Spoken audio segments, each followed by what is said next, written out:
May pangarap ka pa ba na gusto matupad? Ang isip ko'y nawawala na tila ay lumilipad. Madalas binabanggit, kaya kong magtagumpay. Sabi ko man o hindi, ito ay nasa aking kamay.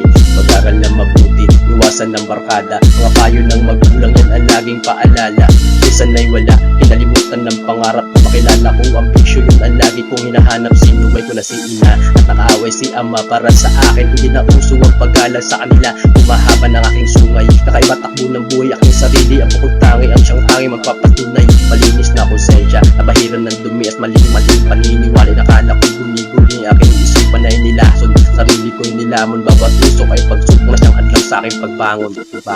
Ko'y laging puyat lagi sa bugang utak ko. Wala na kong ibang gawin kundi humikit ng damo.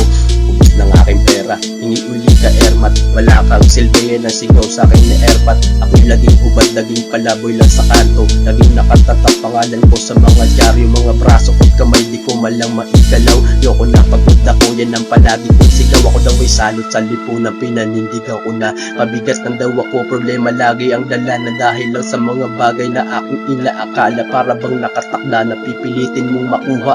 Lahat ng natutunan pwedeng humindi. Kasama ka walang atrasan, bawal lang magkamali. Sa panibagong usok na dapat kailangan sabayan. Na kahit na alam mong ahantong sa karahasan. Unti-unti nagbago sa laging makunamulat. Sa haba ng nilakad ng paa ko'y nagkasugat sa dilim na iskinita. Palitan ng putukan, dumami ang kaaway. Di ko man lang namalayan na daan nakalaan na ibinuwit sa pisara. Matalik na kaibigan, halos di ko na makita. Mga bakal na kulungan, kadena na kagapos.